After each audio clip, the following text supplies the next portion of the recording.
Shalom, selamat pagi Destiny Bali. Senang sekali bisa berjumpa lagi dengan Bapak Ibu dan Saudara sekalian di ibadah online pagi ini. Bapak Ibu yang dikasihi oleh Tuhan, mari siapkan hati dan pikiran kita untuk mengalami kuasa Tuhan di ibadah kita pada pagi hari ini. Selamat beribadah. Shalom Jemaat Destiny, ada sukacita hari ini. Saya percaya di mana saja saudara berada, hadirat Tuhan bersama-sama dengan saudara. Mari kita siapkan hati kita pagi hari ini. Bersyukur karena kebaikan Tuhan, bersyukur karena penyertaan Tuhan.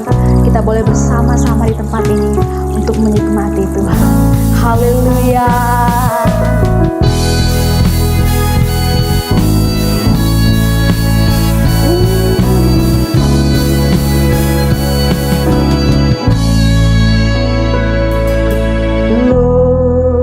Glory, hallelujah. Glory, glory, hallelujah.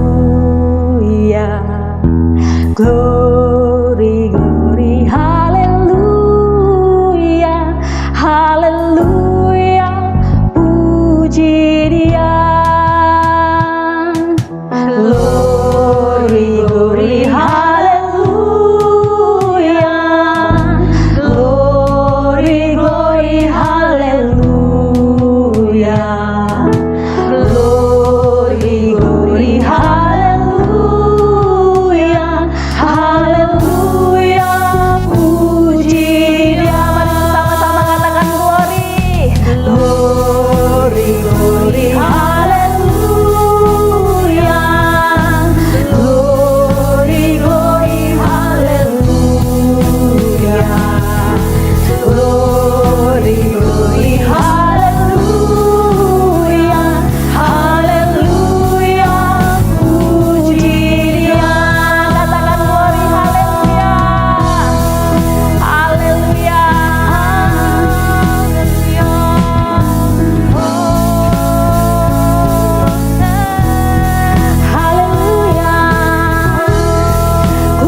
Berdaulat Yesus Raja,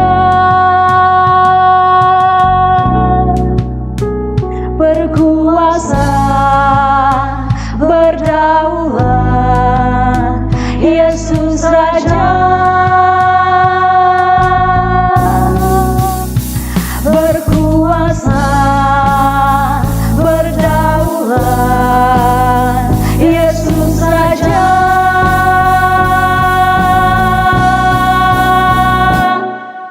Glory, glory, hallelujah. Glory, glory, hallelujah. Glory, glory, hallelujah.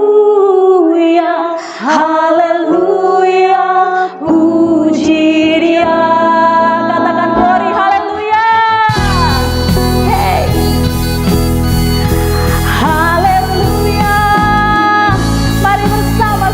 Katakan glory, hallelujah. Glory, glory, hallelujah.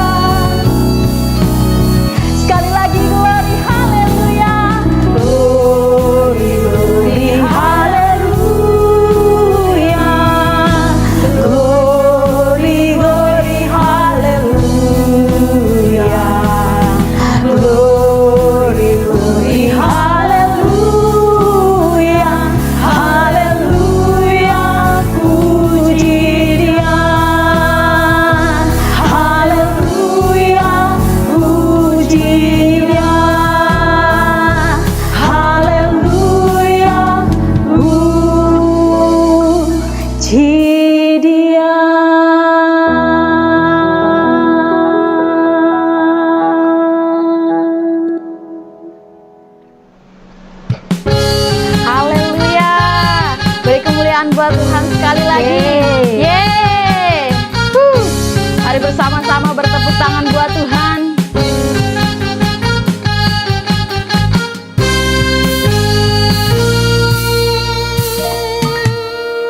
Kau gunung batuku dan kau kota bentengku, tak akan ku ragu.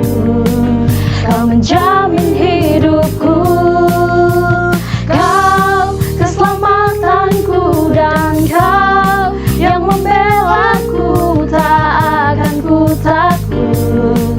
Kuasamu di dalamku, walau badai menerpa di dalam hidupku ini, namun tanganmu Tuhan mengangkatku tinggi. Kau Tuhan yang benar, tak pernah tinggalkan. Dahulu, sekarang, selamanya, janjimu tak berubah. Kau Alfa dan Omega, awal dan akhir. Semesta alam memuja Engkau Tuhan yang benar.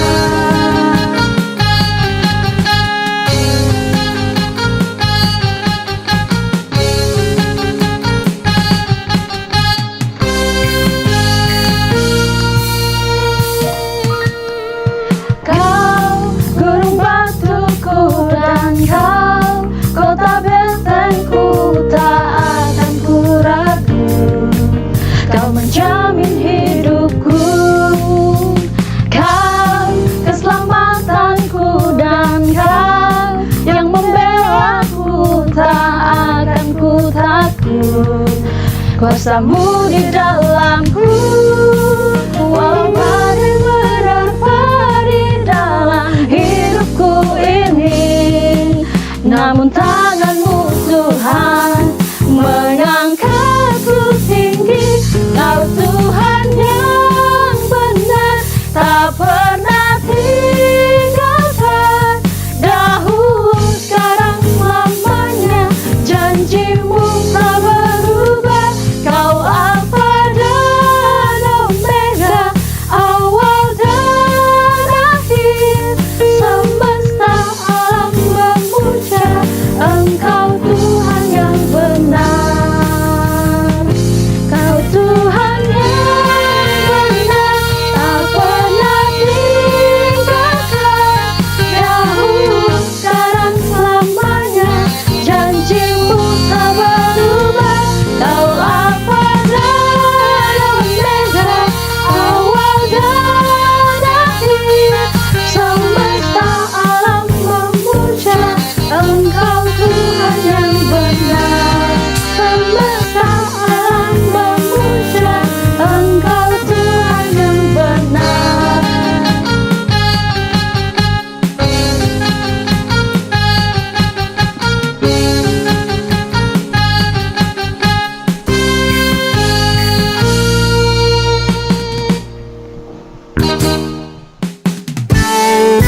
Haleluya, dan sukacita hari ini Destiny. Mari bersama-sama kita bersorak bagi Tuhan. Katakan haleluya.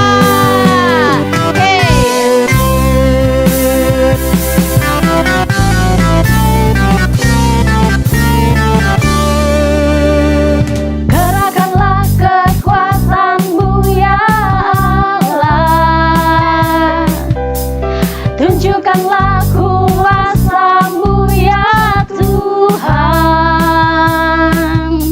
Serahkanlah musuhmu, selamatkanlah umatmu. Allah dahsyat di tempat kudusnya. Gerakkanlah kekuatanmu ya Allah, tunjukkanlah kuasamu ya Tuhan. Serahkanlah musuhmu, selamatkanlah umatmu.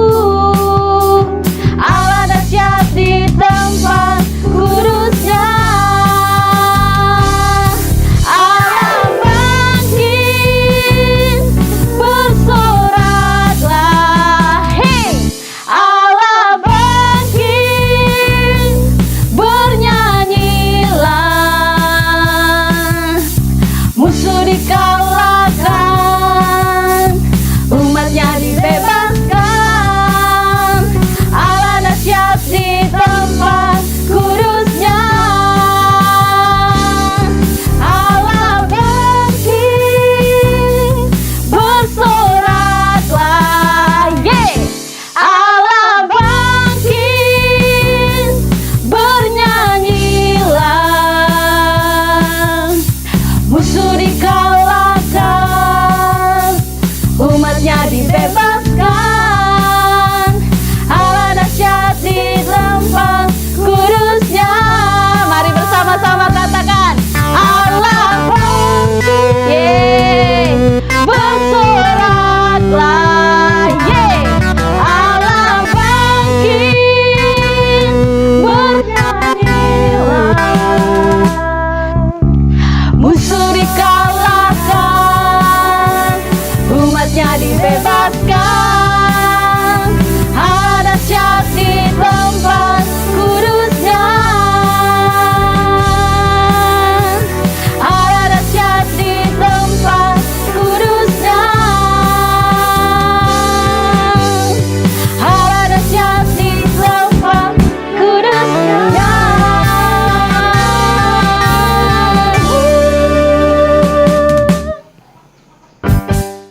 Haleluya, tiba saatnya kita akan memberikan persembahan yang terbaik bagi Tuhan.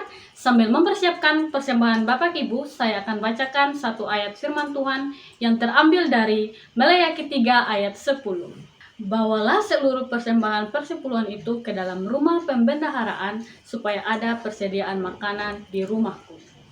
Dan ujilah aku, firman Tuhan semesta alam, apakah aku tidak membukakan bagimu tingkap-tingkap langit dan mencurahkan berkat kepadamu sampai berkelimpahan. Tuhan Yesus, aku berdoa untuk setiap jemaatmu yang akan memberikan persembahan dan juga akan mengembalikan persepuluhan mereka.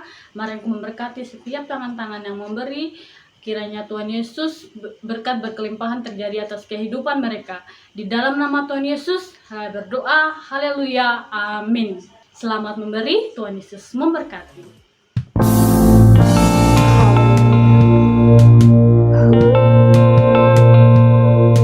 Kami bersyukur karena kami punya Allah yang hebat.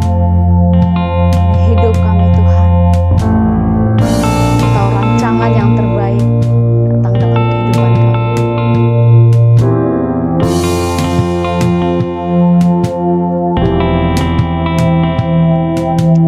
Inilah hidupku, ku serahkan kepadamu. Inilah hatiku, ku berikan bagimu. Ku tahu Tuhan, rancanganmu yang terbaik bagiku. Ku tahu Tuhan, pengorbananmu yang mulia bagiku. Hanya dekat kepadamu aku rasakan tenang. Hanya dalam hadiratmu ku rasakan damai-Mu.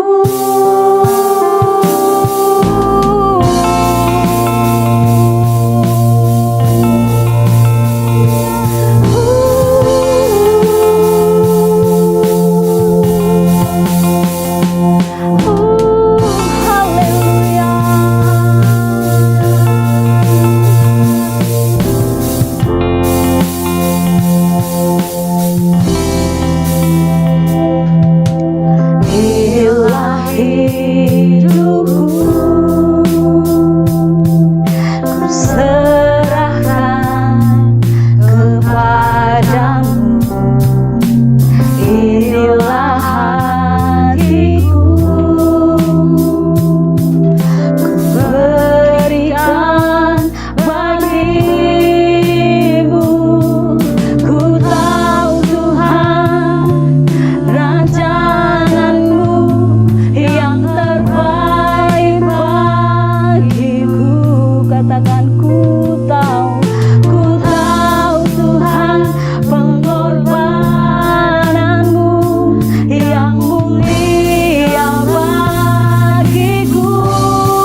Baik, Bapak Ibu Saudara, kita akan mengadakan perjamuan kudus hari ini. Para pemimpin bisa melayani saudara dengan anggur dan roti. Jika saudara sendiri, saudara bisa mempersiapkan anggur dan roti bersama dengan saudara. Saudara bisa menggantikannya dengan roti, atau misalnya dengan teh, atau apa saja. Saudara bisa pakai, sediakan pada waktu saudara sendiri, ya, untuk kita melakukan perjamuan kudus hari ini. Baik, Bapak Ibu Saudara, sambil saudara mengangkat roti di tangan kanan saudara, saudara dengarkan apa yang ditulis oleh Rasul Paulus. Dia berkata, yang ku kehendaki ialah mengenal Dia dan kuasa kebangkitannya dan persekutuan dalam penderitaannya, di mana aku menjadi serupa dengan Dia dalam kematiannya, supaya aku akhirnya beroleh kebangkitan dari antara orang mati. Rasul Paulus berkata, inilah yang ku kehendaki, one thing, satu hal, ya, di mana dia ingin menjadi serupa dengan Kristus dalam kematiannya. Bapak Ibu Saudara dikasihi oleh Tuhan, saya mendorong saudara ingat, penderitaan yang Kristus alami tidak sebanding dengan penderitaan yang kita alami. Apapun penderitaan saudara hari ini, serahkan kepada Kristus. Dia sanggup menolong saudara, dia sanggup membebaskan saudara, dia sanggup memberi mujizat bagi saudara. Apapun yang saudara alami hari ini, bawa semua kepada Kristus. Pengorbanannya cukup bagi saudara dan saya. Bapa di sorga, berkati roti dan anggur yang akan kami makan dan minum bersama-sama, menjadi peringatan akan Kristus. Supaya kami terus memperingati Kristus, memperingati kematian dan penderitaan Kristus mulai hari ini sampai seterusnya. Di dalam nama Yesus. Amin. Mari kita makan bersama-sama.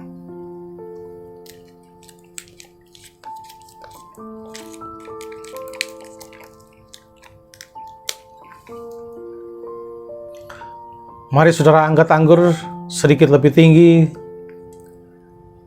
Bapa di sorga, kami juga percaya bahwa anggur yang melambangkan darah-Mu yang tertumpah untuk keselamatan penebusan kami. Kami mau minum saat ini di dalam nama Tuhan Yesus Kristus. Mari kita minum bersama-sama.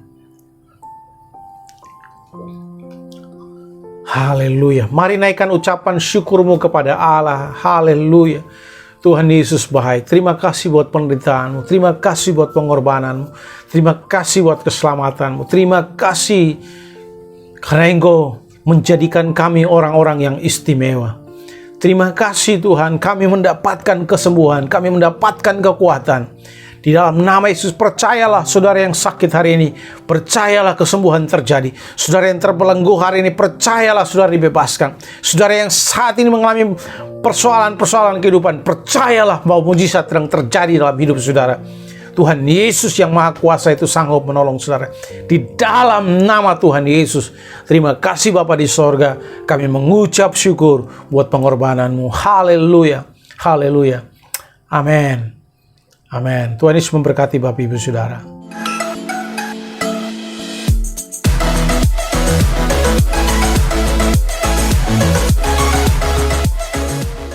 Shalom Bapak Ibu Saudara yang dikasihi oleh Tuhan. Selamat hari Minggu. Selamat berjumpa kembali dalam ibadah online bersama saya Pastor Ongki Ola di GBI Destiny. Terima kasih buat kesetiaan saudara sampai hari ini, masih tetap setia beribadah sekalipun secara online. Kita percaya bahwa semua ada maksud dan rencana Tuhan yang luar biasa. Tetap jaga kesehatan dimanapun saudara berada, tetap patuhi protokol kesehatan, dan juga jangan lupa untuk tetap mendukung pemerintah supaya pandemi ini cepat berlalu, ya. Dalam musim 2 minggu PPKM ini kita tetap menjaga kesehatan kita masing-masing, tetap sehat ya dimanapun saudara berada, ya tetap untuk menjaga protokol kesehatan. Nah, kita akan melanjutkan seri kita di bulan ini, berakar kuat di musim yang sulit, ya. Nah, Bapak Ibu Saudara, biasanya seperti yang saya sudah jelaskan minggu yang lalu, bahwa sebuah pohon itu kuat atau tidak, itu akan diuji waktu badai. Waktu badai itu datang, itu akan membuktikan apakah sebuah pohon itu kuat atau tidak. Apakah pohon itu dia hanya fokus di permukaan saja atau dia fokus pada akarnya. Demikian juga dengan orang yang percaya kepada Kristus, orang beriman. Semua kita akan diuji, ya. Apakah kita memang benar orang Kristen yang kuat, punya akar yang kuat atau tidak, punya iman yang kuat atau tidak. Nah, itu biasa diuji melalui badai yang diizinkan Tuhan datang dalam hidup kita. Jadi Bapak Ibu Saudara, dorongan saya buat saudara adalah mari kita tetap berakar kuat di musim yang sulit ini. Tetap tancapkan akarmu jauh ke dalam. Ya, seperti yang sudah kita dengarkan minggu yang lalu, berakar kuat di dalam Kristus. Supaya apapun badai yang datang dalam hidup saudara, saudara tetap kuat, bertahan, dan tidak mudah goyah, dan tidak mudah meninggalkan Tuhan. Nah, khusus minggu ini, saya akan menyampaikan subtema dari berakar kuat di musim sulit, yaitu tidak tergoyahkan. Ya, menjadi pribadi yang tidak tergoyahkan. Nah, mari sebelum kita melanjutkan, mari kita berdoa terlebih dahulu. Bapa di sorga, kami siap untuk diberkati oleh kebenaran firman-Mu, rapi hamba-Mu, dan semua kami yang mendengarkan dimanapun kami berada, supaya kami mempersiapkan hati dan pikiran kami untuk menerima kebenaran-Mu, supaya kami pulang tidak dengan sia-sia, tapi kami diberkati oleh Tuhan, dan tidak saja sekedar mendengar, tapi kami berkomitmen juga untuk melakukan kebenaran-Mu. Di dalam nama Yesus kami berdoa. Amin. Nah, minggu ini saya akan membahas bagi Bapak Ibu Saudara mengenai dari subtema berakar kuat di musim sulit ini, kita akan belajar mengenai tidak tergoyahkan. Nah, tidak tergoyahkan ini artinya tetap kokoh berdiri sekalipun diterpa berbagai macam angin, badai, hujan, dan lain-lain. Itu artinya tidak tergoyahkan. Artinya sama seperti pohon, sekalipun diterpa angin, badai, hujan, dan lain sebagainya, dia tetap kokoh berdiri. Nah, pohon yang kokoh berdiri itu membuktikan bahwa pohon tersebut punya akar yang sangat kuat. Jadi Bapak Ibu Saudara, pohon itu bertahan dari setiap angin, badai, hujan, dan lain sebagainya, karena yang membuat dia kuat adalah akarnya yang sangat kuat tadi.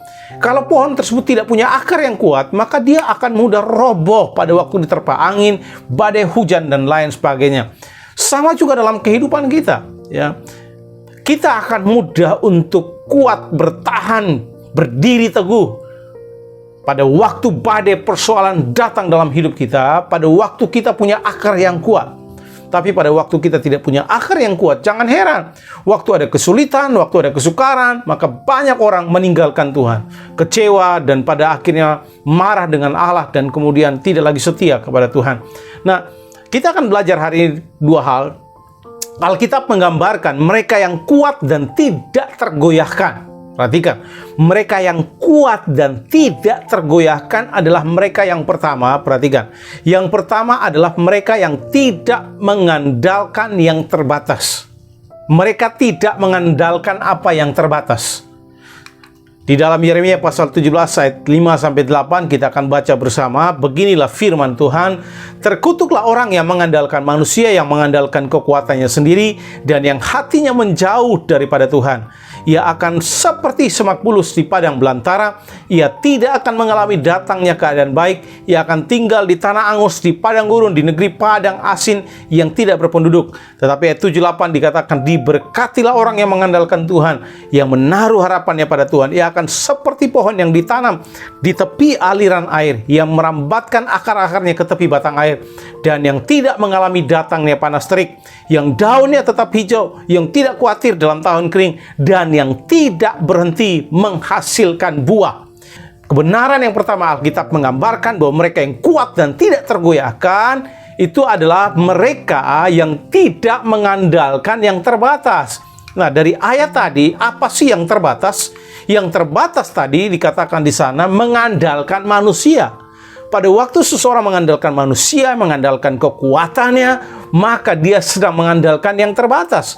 Nah, Yeremia menegur bangsa Israel pada waktu itu karena mereka beralih dari mengandalkan Allah kepada mengandalkan manusia, kekuatan manusia. Mereka mengandalkan kekuatan Asyur, kekuatan Mesir untuk menolong mereka. Nah, di ayat 5 dan 6 kalau sudah perhatikan tadi, terkutuklah orang yang mengandalkan manusia, yang mengandalkan kekuatannya sendiri, dan yang hatinya menjauh daripada Tuhan. Ia akan seperti semak bulus di padang belantara. Ia tidak akan mengalami datangnya keadaan baik. Ia akan tinggal di tanah angus, di padang gurun, di negeri padang asin yang tidak berpenduduk.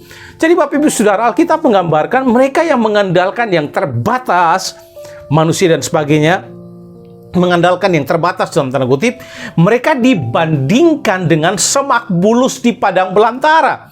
Nah, apa itu semak bulus? Kalau saudara perhatikan, semak bulus itu sama seperti pohon yang lain, memiliki akar, tetapi yang membedakannya adalah semak bulus ini akarnya tidak kuat, sehingga akarnya ini mudah terputus, mudah tercabut dari sumbernya, hingga pada akhirnya kering dan mati. Jadi semak bulus ini akarnya tidak kuat, mudah tercabut, yang pada akhirnya menjadi kering dan mati. Nah, orang seperti ini yang dia gambarkan oleh Nabi Yeremia, yang tadi kita sudah baca, dibandingkan dengan orang yang tidak mengandalkan Tuhan atau mengandalkan manusia dan kekuatannya, dia digambarkan seperti itu atau diperbandingkan seperti itu. Jadi akarnya tidak kuat, dia mudah lepas, ya, mudah lepas, mudah tercabut, kemudian menjadi kering dan mati. Sehingga pada akhirnya Yeremia menggunakan kata yang sangat keras, yaitu tadi, terkutuklah orang, ya, terkutuklah orang, atau mereka yang mengandalkan manusia dan kekuatannya. Nah, Bapak Ibu Saudara, jadi Alkitab mencatat selanjutnya, kalau saudara perhatikan, Alkitab mencatat selanjutnya akibat dari orang yang mengandalkan yang terbatas, ya. Dikatakan di sana, ia tidak akan mengalami datangnya keadaan baik. Bagaimana mengalami keadaan baik? Karena kalau akarnya mudah tercabut, ya mudah kemudian lepas, kering dan mati. Dalam bahasa Inggris tulis dry up, menjadi kering atau mudah kering. Mereka tidak akan pernah mengalami penyediaan Allah yang tidak terbatas tadi. Karena di dalam kesulitan, kekurangan, di dalam masalah mungkin keuangan, mereka tidak tahan. Mereka tidak mampu bertahan karena mereka mengandalkan kekuatannya. Mereka tidak mampu bertahan di dalam kesulitan tadi, sehingga pada akhirnya mereka mudah tercabut, ya, mudah kering. Sehingga apa? Mereka tidak mengalami penyediaan Allah yang tidak terbatas. Mereka tidak mengalami datangnya keadaan baik. Dan selanjutnya dikatakan, ia akan tinggal di tanah angus di padang gurun, di negeri padang asin yang tidak berpenduduk. Mengapa? Sebab akarnya tidak dalam. Jadi Alkitab mencontohkan orang yang mengandalkan manusia dan kekuatannya, ini akarnya tidak dalam. Ya, dia mengandalkan yang terbatas. Jadi Bapak Ibu Saudara, saudara mesti perhatikan, ya, jangan mengandalkan sesuatu yang terbatas. Manusia kekuatannya terbatas, harta terbatas, uang terbatas, profesi jabatan saudara terbatas, karir saudara terbatas. Semua, ya, yang ada di bumi ini itu terbatas sifatnya. Itu sebabnya jangan sampai itu menjadi sumber hidup kita, landasan hidup kita, harapan hidup kita. Nah, kebenaran yang kedua yang saya akan bahas lebih panjang di sini adalah berusahalah untuk mengandalkan yang tidak terbatas. Mereka yang punya akar yang kuat adalah mereka yang mengandalkan yang tidak terbatas. Kalau sudah perhatikan ayat 7 dan 8. Diberkatilah orang yang mengandalkan Tuhan, yang menaruh harapannya pada Tuhan. Ia akan seperti pohon yang ditanam di tepi air, yang merambatkan akar-akarnya ke tepi batang air, dan yang tidak mengalami datangnya panas terik, yang daunnya tetap hijau, yang tidak khawatir dalam tahun kering, dan yang tidak berhenti menghasilkan buah. Orang yang mengandalkan kekuatan yang tidak terbatas, yaitu mengandalkan Allah, dia tidak pusing soal masa kekeringan, dia tidak khawatir soal masa susah, dia tidak pusing pada waktu ada badai, karena harapannya tertanam pada yang tidak terbatas. Jadi orang yang mengandalkan Tuhan, Alkitab mencatat atau dibandingkan di sini sama seperti pohon yang ditanam di tepi aliran air. Bapak Ibu Saudara, kalau saudara perhatikan, ya, Alkitab mencatat dalam kitab Perjanjian Baru bahwa Yesus itulah sumber air kehidupan. Pada waktu yang saya sudah menjelaskan minggu yang lalu, pada waktu kita tertanam di dalam Yesus, maka kita akan kuat akarnya. Di selanjutnya dikatakan, ia merambatkan akar-akarnya ke tepi batang air. Ya, berakar sangat kuat, memiliki pondasi dasar yang sangat kuat, ya, sehingga tidak mudah digoyahkan. Dia tidak mengalami datangnya panas terik ketika ada kesulitan, ketika ada tantangan, ketika ada masalah kesulitan. Mereka tetap teguh berdiri, tidak mudah mengeluh, tidak mudah menyerah, karena selalu mengalami penyertaan dan perlindungan yang luar biasa dari Tuhan. Dan Alkitab juga mengatakan daunnya tetap hijau. Ya, tidak saja daun tetap hijau, tapi tidak khawatir dalam tahun kering. Dia tidak berhenti menghasilkan buah. Bapak Ibu Saudara, ya, ini yang dibandingkan oleh Alkitab sebagai orang yang mengandalkan Tuhan. Mereka yang mengandalkan Tuhan, hidupnya seperti tadi, akan diberkati, akarnya kokoh kuat berdiri. Ya, Tuhan tidak saja memberkati dia, tapi dia juga dipakai sebagai alat Tuhan untuk menjadi berkat bagi orang lain. Nah, Bapak Ibu Saudara, arti kata mengandalkan Tuhan dalam bahasa Ibrani itu disebut batak.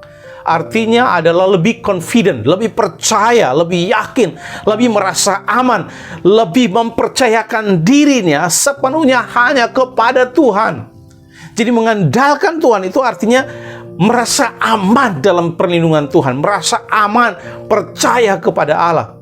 Karena kadang-kala saat ini kita sudah tidak lagi percaya, sulit untuk mempercayai orang, karena orang bisa menipu kita. Kadang-kala keluarga pun bisa menipu kita, ya. Kadang-kala kita sulit untuk menaruh harapan kepada orang lain sebagai rasa aman. Nah, Alkitab mencatat mengandalkan Tuhan ini seperti ini, Bapak Ibu Saudara.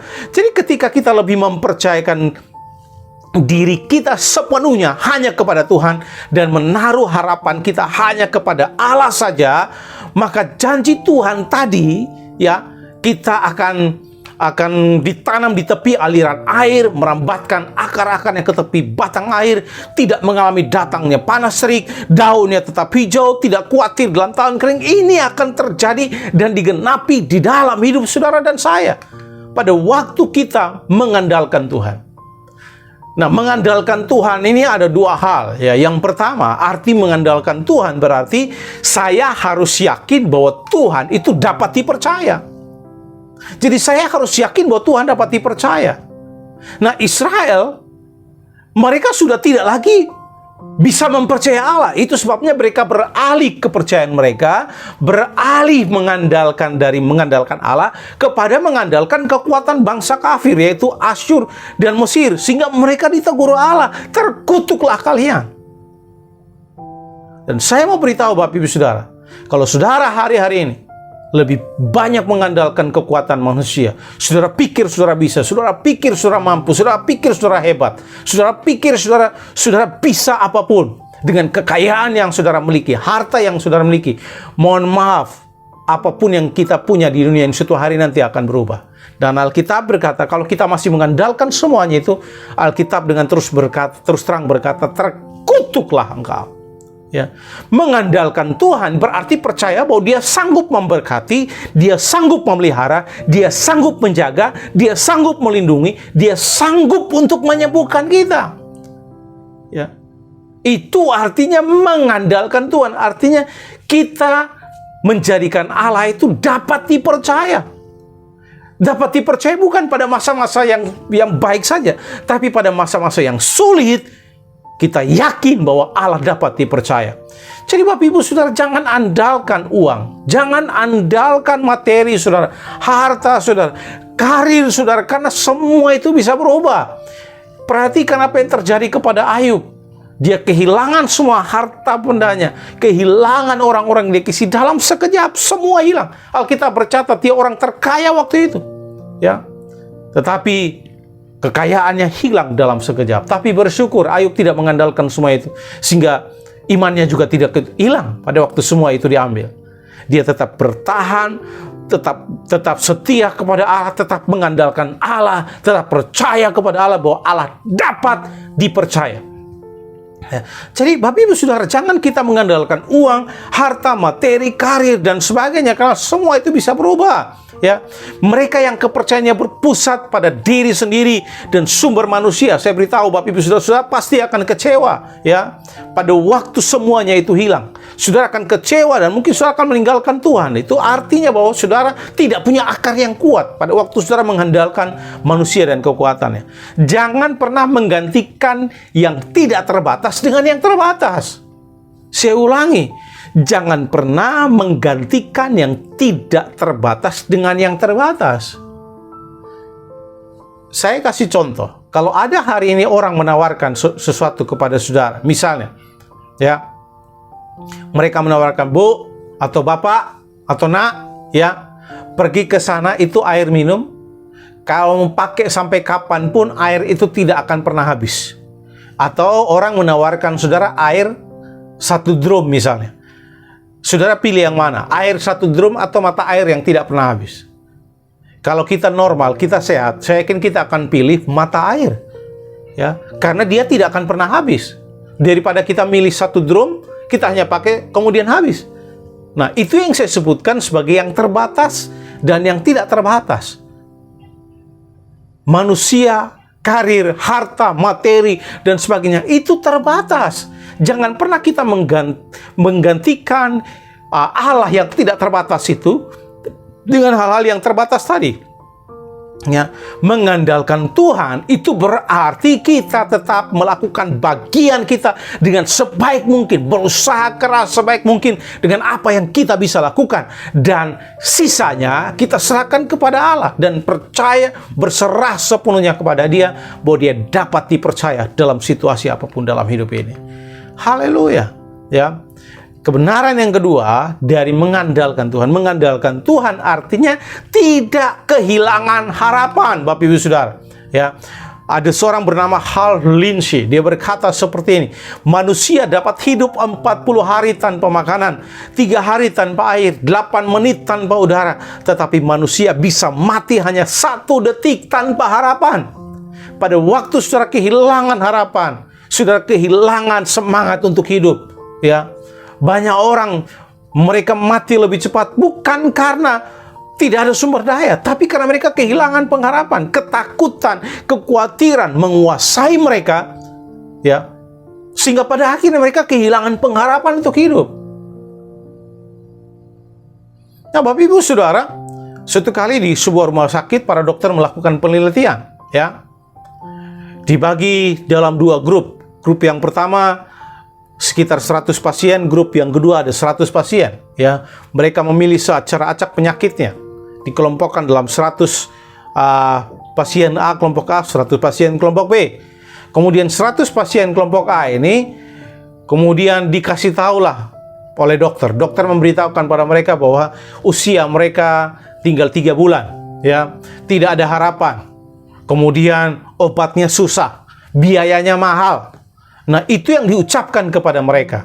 Sedangkan orang di kelompok B yang 100 orang tadi, yang pasien 100 orang ini, mereka, Bapak Ibu Saudara, tidak diucapkan seperti tadi.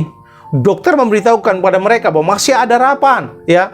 Kalian pasti bisa disembuhkan. Kami sedang berusaha yang terbaik, ya. Rumah sakit para dokter sedang berusaha yang terbaik, dan dokter sedang berusaha untuk menemukan obat-obat terbaik yang akan menyembuhkan mereka. Dan dokter memberitahukan pasti bisa disembuhkan. Bapak Ibu tahu apa yang terjadi? Kelompok A yang dikasih tahu usianya tinggal 3 bulan, susah disembuhkan, ya, sulit mendapatkan kesembuhan. Mereka pada akhirnya mati lebih cepat daripada kelompok yang B. Kenapa? Karena mereka mempercaya apa yang dikatakan oleh dokter dan rumah sakit. Nah, Bapak Ibu Saudara yang dikasihi oleh Tuhan, mengapa itu terjadi? Karena mereka kehilangan pengharapan. Yeremia menyampaikan pesan Allah kepada bangsa Israel dan kita yang hidup hari ini, supaya kita mengandalkan Tuhan dan menaruh harapan hanya kepada Tuhan saja. Harapanlah yang membuat kita bertahan hidup dalam situasi yang paling buruk sekalipun. Karena harapan memberi energi positif, bahwa masih ada Allah, masih ada jalan keluar, masih ada Tuhan, masih ada mujizat, masih ada terobosan, masih ada pertolongan. Jadi berharap artinya tetap optimis apapun situasinya. Bapak Ibu Saudara yang dikasihi oleh Tuhan, saat akarnya dalam, maka tidak ada alasan untuk takut terhadap angin. Tidak ada alasan takut terhadap badai. Tidak ada alasan takut terhadap kekurangan. Tidak ada alasan takut terhadap keterbatasan. Tidak ada alasan takut terhadap penderitaan. Tidak ada alasan takut terhadap perkataan orang. Takut terhadap kesulitan apapun yang datang dalam hidup. Mengapa? Karena akar kita dalam. Karena kita mengandalkan Tuhan. Sehingga tidak ada alasan bagi kita untuk takut terhadap semua hal itu. Seperti yang dituliskan tadi dalam kitab Yeremia, mereka tidak takut akan datangnya panas terik, akan musim kering. Kenapa? Sebab akarnya dalam, akarnya dekat atau langsung kepada sumber airnya. Sehingga dia tidak takut pada musim kering, sekalipun di atas permukaan ini mengalami kekeringan, tapi di dasar, di bawah tanah, akarnya tetap pada sumber air. Nah, Bapak Ibu Saudara dikasihi oleh Tuhan, ya, karena akar mereka kuat, ya, dan mereka kuat karena mengandalkan Tuhan, maka dalam situasi-situasi yang paling buruk dalam hidup, mereka tidak tergoyahkan. Mengapa? Karena mengandalkan Tuhan. Jadi saya mendorong Bapak Ibu Saudara hari ini, jangan mengandalkan yang terbatas, tapi andalkanlah yang tidak terbatas. Karena pada waktu saudara mengandalkan yang tidak terbatas, yaitu saudara mengandalkan Allah, Alkitab berkata, kita akan seperti pohon yang ditanam di tepi aliran air, yang akar-akarnya merambat ke batang air, yang tidak pernah layu daunnya. Daunnya tetap hijau, tidak pernah takut pada musim kekeringan, dan tetap terus menghasilkan buah. Haleluya. Di dalam Mazmur 92 ayat 13-16, ya, ada satu ayat yang juga saya akan, ada dua ayat ya, 2-3 ayat yang saya mau akan berbagi dengan Bapak Ibu Saudara.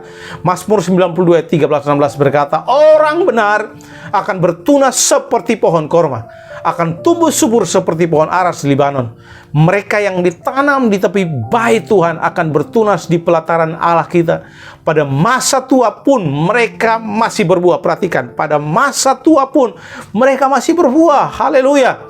Menjadi gemuk dan segar sekalipun di masa yang tua, untuk memberitakan bahwa Tuhan itu benar, bahwa Ia gunung batuku dan tidak ada kecurangan padanya. Alkitab mencatat di sini Bapak Ibu Saudara, orang benar akan bertunas seperti pohon korma, akan tumbuh subur seperti pohon aras di Libanon. Wow. Saya akan menjelaskan Bapak Ibu Saudara. Alkitab berkata di sini orang benar. Siapakah orang benar? Memang Alkitab berkata orang benar adalah orang yang dibenarkan oleh Allah. Tetapi kalau kita melihat di dalam Roma 1 ayat 17, Alkitab mencatat di sana bahwa orang benar itu orang yang hidup oleh iman. Dikatakan bahwa orang benar akan hidup oleh iman. Jadi orang benar adalah orang yang hidup berdasarkan iman. Mereka percaya kepada Allah dalam situasi-situasi yang sulit dalam hidup mereka sekalipun. Dalam krisis-krisis tekanan dalam hidup mereka, mereka tetap percaya bahwa Allah pasti menolong. Mereka tetap percaya bahwa masih ada mujizat, masih ada Tuhan, masih ada jalan keluar, masih ada pertolongan bagi mereka. Iman adalah percaya penuh kepada Allah yang disertai dengan tindakan. Karena iman tanpa perbuatan itu adalah mati. Jadi iman itu artinya, Bapak Ibu Saudara, orang benar hidup oleh iman itu tetap percaya dalam masa ketidakpastian. Tetap percaya di musim kering, tetap percaya di musim susah, tetap percaya di musim kekurangan, tetap percaya di musim penderitaan bahwa masih ada Allah. Dan mereka yang tetap percaya, yang hidup benar, orang benar yang hidup, tadi saya jelaskan, hidup karena iman tadi, diumpamakan yang pertama seperti pohon korma. Ya, nah Bapak Ibu Saudara, pohon korma itu satu-satunya pohon yang bertahan hidup dalam kondisi ekstrim di padang gurun atau di padang pasir. Dia tidak mudah tumbang meskipun diterjang badai pasir yang sering terjadi di sana. Nah, berdasarkan penelitian Bapak Ibu Saudara, akar pohon korma ini bisa tertanam dan tumbuh hingga puluhan bahkan ratusan meter ke dalam tanah untuk menemukan sumber air. Ya, hebatnya itulah. ya. Jadi akarnya itu bisa tumbuh puluhan bahkan ratusan kilometer di bawah tanah untuk mencari air. Jadi kalau belum dapat air, akarnya akan terus mencari air. Itu sebabnya kenapa? Karena mengapa pohon korma ini kuat, tidak tergoyahkan waktu diterjang badai?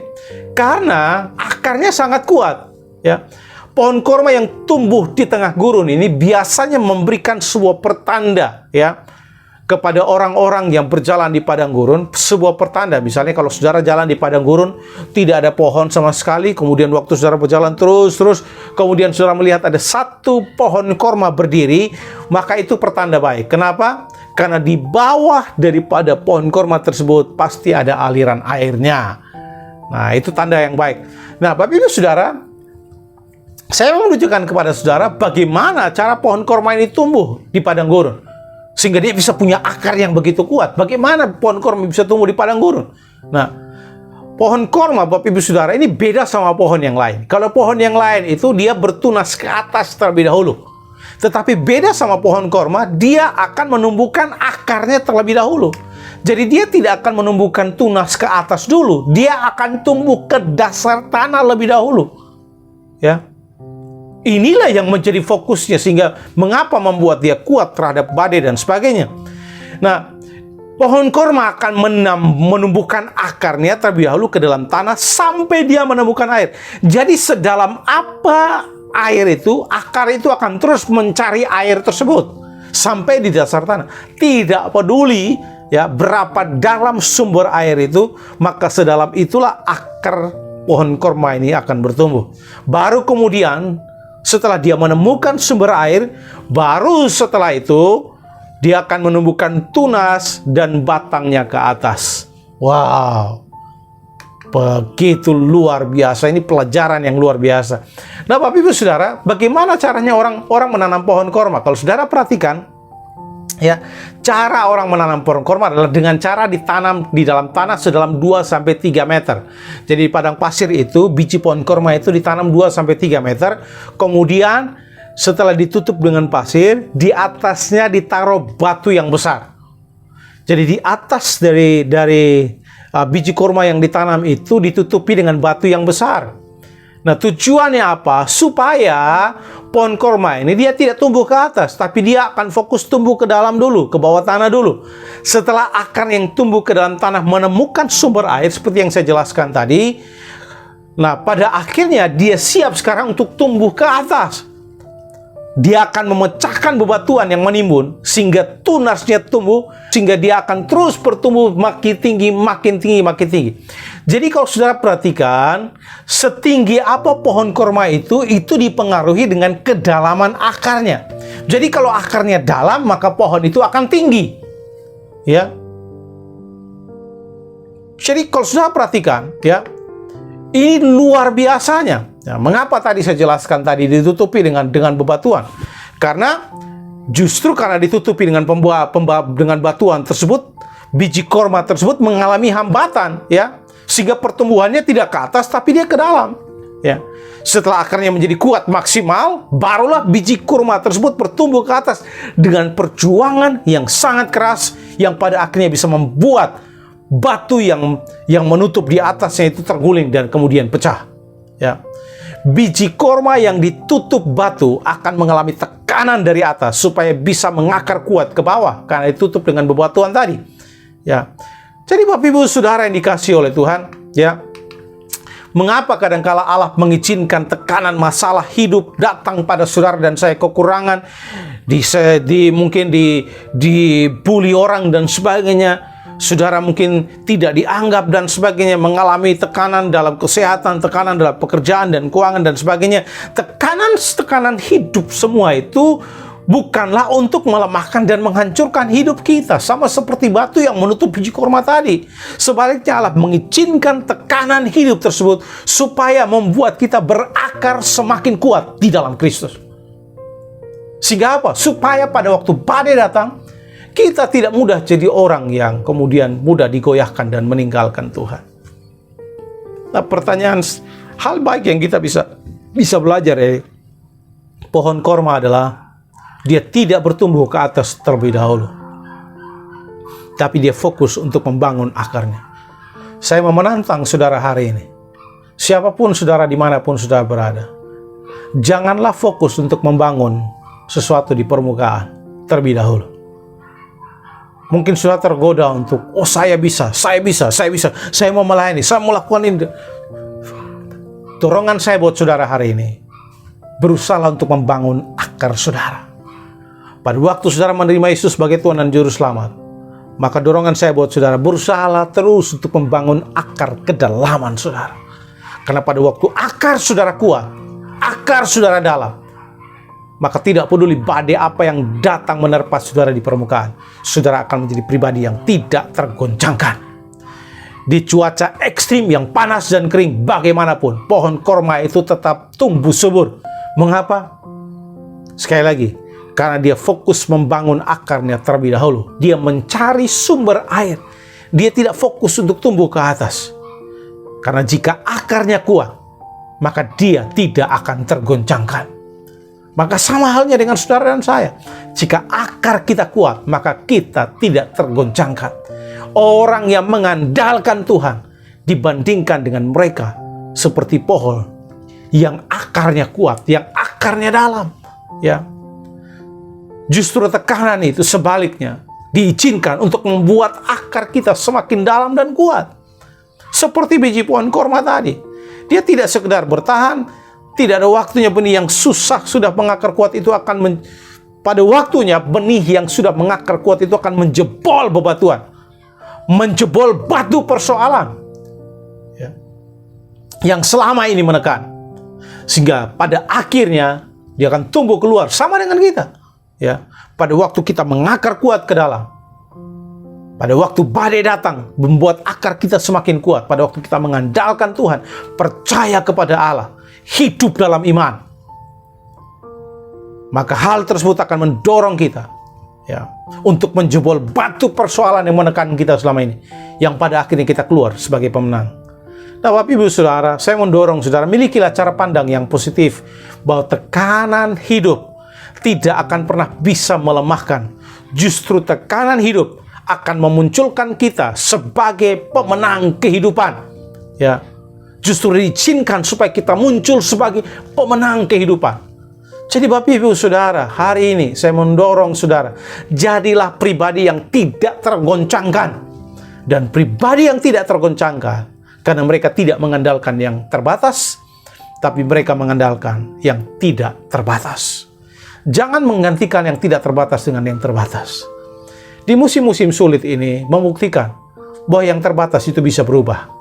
Di musim pandemi seperti ini kita melihat bahwa yang terbatas itu bisa berubah. Ya, semua bisa berubah, semua bisa lalu, semua bisa hilang. Tapi yang tidak terbatas itu, sekali lagi, tidak bisa berubah, tidak pernah bisa hilang, tidak pernah bisa meninggalkan saudara. Haleluya. Jadi hari ini Bapak Ibu Saudara, saya mau berdoa buat saudara. Tapi saudara perhatikan ini baik-baik. Rencana Allah pada mulanya bagi kita adalah supaya Allah memberkati kita. Namun saat manusia jatuh dalam dosa, saudara perhatikan, kesakitan, duri masuk ke dalam dunia. Duri, keringat, dan kesakitan masuk ke dalam dunia. Dan Allah tidak main-main. Ya, Alkitab berkata bahwa Ia mengutuk dunia ini. Tetapi perhatikan Bapak Ibu Saudara, penderitaan yang dialami oleh saudara dan saya, dialami oleh semua manusia, tidak sebanding dengan penderitaan yang dialami atau dilalui oleh Tuhan Yesus. Yesus menderita dengan kesakitan yang luar biasa, supaya kita tidak harus lagi menderita seperti yang Yesus alami. Nah Bapak Ibu Saudara, tetapi begini, suka atau tidak suka, ya, penderitaan dan kesakitan itu adalah bagian dari kehidupan dan bagian dari rencana Allah bagi saudara dan saya. Mengapa?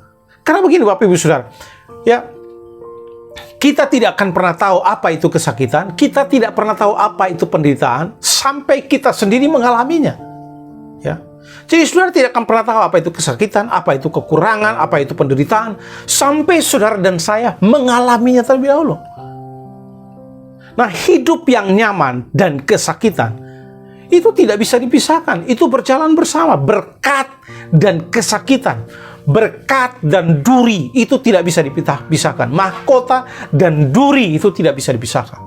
Itu satu paket, ya. Tetapi ingat ini baik-baik, saudara dan saya harus melihat endingnya, akhirnya, ya. Contoh, mungkin kita hidup 80 tahun di dunia ini. Dan 80 tahun kita hidup, mungkin ada penderitaan demi penderitaan. Karena selama kita masih hidup ini, pasti ada penderitaan, ya. Jika tidak ada penderitaan, berarti kita dipanggil pulang oleh Tuhan. Jadi selama masih hidup, pasti ada penderitaan. Jadi kalau sudah hidup 80 tahun, ya pasti ada penderitaan. Tetapi tolong dengarkan, 80 tahun saudara hidup dengan penderitaan yang silih berganti, itu tidak pernah bisa dibandingkan dengan sukacita dan kebahagiaan yang akan saudara dapatkan nanti di kekekalan. Ya, itu saya bisa contohkan sama seperti seorang ibu yang melahirkan. Seorang ibu yang melahirkan itu akan berjuang dengan kesakitan yang luar biasa. Tetapi setelah dia melahirkan, sukacita luar biasa memenuhi hidupnya. Sehingga dia lupa sama sekali dengan penderitaan sebelumnya. Sama halnya juga dengan kita, Bapak Ibu Saudara. Ya. Pada waktu kita ada di sorga, berjumpa dengan Allah, kita melupakan semua penderitaan kita. Mengapa? Ya. Karena kita mengalami sukacita luar biasa bersama dengan Tuhan yang kita dapatkan selama kekekalan. Nah, itu sebabnya saya selalu mengatakan, ya, penderitaan justru sedang membawa kita untuk semakin dekat dengan Tuhan. Kesakitan dan penderitaan justru dipakai oleh Allah untuk mengubah karakter saudara dan saya. Selain itu, Bapak Ibu Saudara, penderitaan juga dan kesakitan sedang memberitahukan kepada kita bahwa saya bukan dari dunia ini. Ya, rumah saya ada di sorga. Ya, my home is in heaven. Rumah saya di sorga, bukan di bumi ini. Jadi kalau saya menderita di bumi ini itu hanya sementara, karena ini bukan rumah saya. Ya, kesakitan dan penderitaan juga sedang menunjukkan kepada kita bahwa semua yang terbatas itu tidak dapat menjadi sandaran hidup kita. Semua yang terbatas itu tidak dapat menjadi pegangan hidup kita. Semua yang terbatas itu tidak dapat menjadi sumber hidup bagi kita, yaitu uang, manusia dan kekuatannya, materi, harta benda, karir, dan segala sesuatu itu tidak pernah bisa menjadi sumber hidup, pegangan hidup, harapan hidup, karena mereka terbatas. Hanya ada satu hal yang tidak terbatas, yaitu Allah.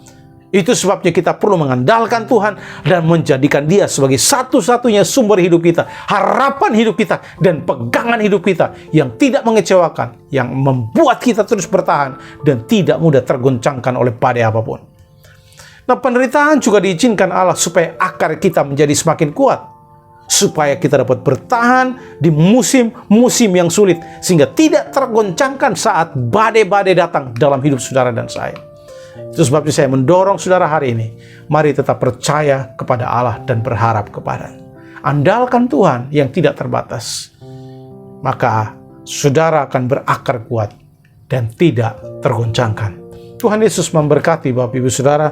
Mari saya berdoa buat saudara saat ini, manapun saudara berada.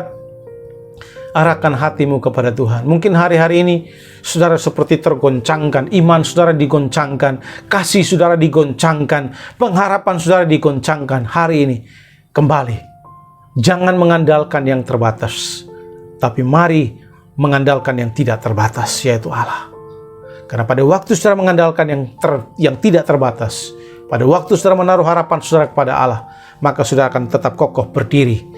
Akar-akarmu akan kuat, sehingga saudara tidak mudah tergoncangkan pada waktu badai, kesulitan, kesakitan, penderitaan datang menerpa hidup saudara.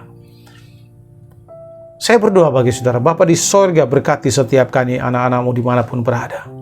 Tolong kami supaya kami menaruh harapan kami hanya kepada Tuhan, mengandalkan Allah yang tidak terbatas. Tolong ingatkan kami Tuhan, bahwa semua yang ada di bumi ini sifatnya sementara, yang tidak dapat bisa kami jadikan pegangan hidup, sumber hidup dan sandaran hidup.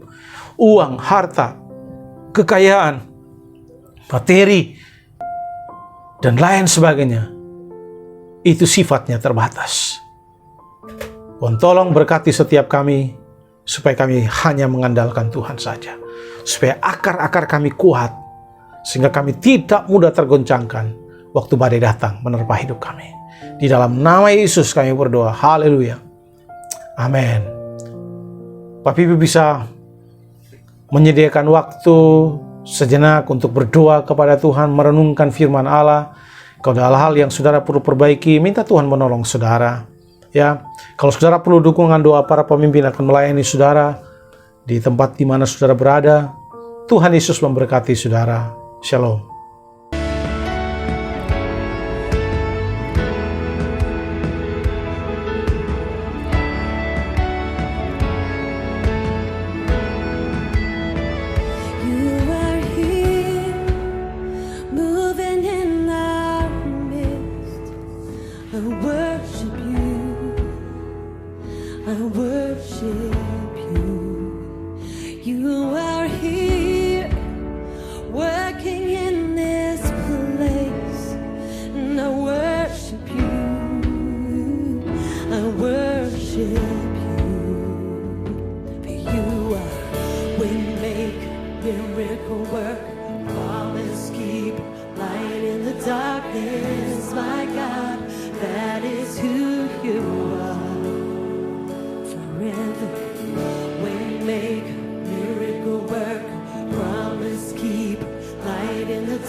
That's who our God is. That's who our God is. That's who He is.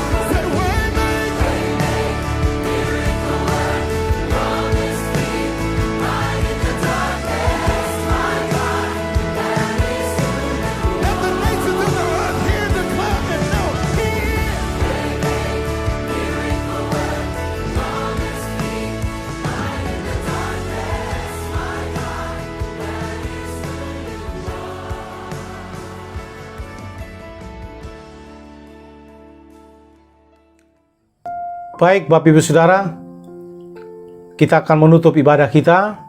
Mari arahkan hatimu kepada Allah, arahkan pandanganmu, fokusmu hanya kepada Tuhan. Jangan lihat badainya, jangan lihat persoalannya, tapi lihat Tuhan yang tidak terbatas, yang sanggup menolong saudara. Bapa di sorga, kami percaya Bapa di sorga bahwa kami semua akan bisa melalui semua masa-masa sulit dengan pertolongan Tuhan. Berkati bangsa kami, berkati situasi ekonomi di bangsa kami, berkati situasi yang terjadi saat ini di bangsa kami, di pulau kami, di provinsi kami, Pulau Bali yang tercinta ini, diberkati oleh Tuhan. Kami berdoa buat semua orang yang bekerja keras untuk memulihkan bangsa ini dan juga provinsi ini, diberkati oleh Tuhan. Berkati setiap anak-anakmu. Aku mendeklarasikan penyediaan tanpa batas terjadi kepada kami. Aku mendeklarasikan kesehatan, kekuatan, hikmat daripada Allah turun di atas setiap kami. Aku mendeklarasikan pemberkat Allah yang tidak terbatas itu akan dicurahkan kepada setiap anak-anakmu mulai hari ini dan sampai seterusnya. Mereka akan mengalami penyediaan Allah. Mazmur 91 terjadi kepada mereka. Tuhan menyertai, melindungi, memberkati setiap mereka mulai hari ini sampai Maranatha. Di dalam nama Yesus semua kita yang percaya katakan amin. Selamat hari Minggu. Tuhan Yesus memberkati Bapak Ibu Saudara. Shalom. Wow, kebenaran firman Tuhan yang sangat luar biasa. Kami juga mengucapkan terima kasih kepada seluruh jemaat yang sudah mengembalikan persepuluhan dan mengembalikan ucapan syukur kepada Tuhan. Kami percaya Tuhan akan memberkati bagi Bapak Ibu dan Saudara pada waktu dengan memberi dengan rela hati. Sampai jumpa lagi di ibadah minggu depan. Tuhan Yesus memberkati.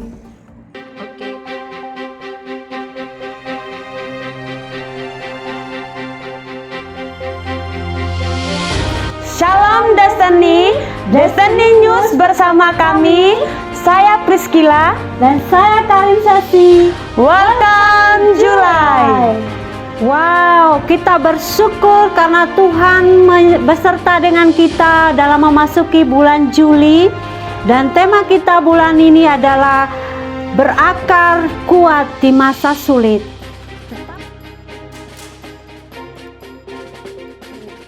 Tetap menghasilkan buah dalam semua situasi kita, dan kita tahu bahwa pohon yang sehat selalu menghasilkan buahnya. Destiny News kali ini kami menampilkan info seputar kegiatan Destiny.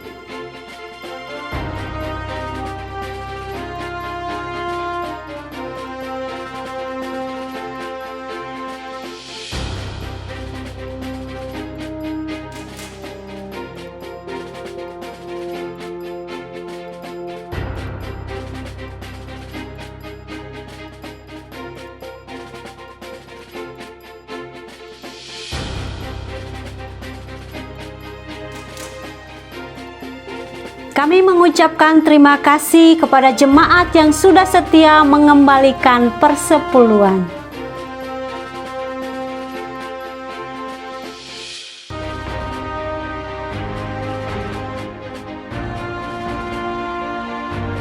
Kami menghimbau setiap jemaat yang mengikuti kelas M2 dan M3 untuk tetap setia dan bertumbuh mengikuti setiap pelajarannya. Semangat ya!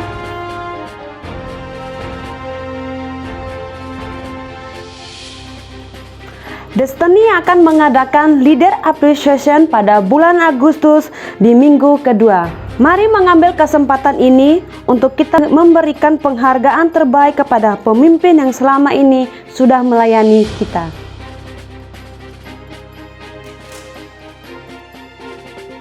Kami mengajak kepada semua jemaat Destiny untuk bergabung di doa pagi yang diadakan pada hari Rabu sampai dengan Sabtu pada jam 5 dan sampai dengan jam 6 pagi.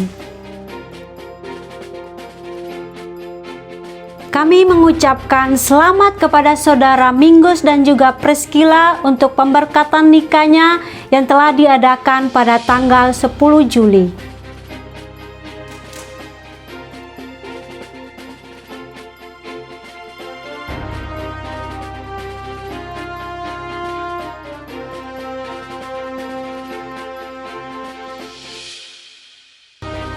Demikian Destiny News.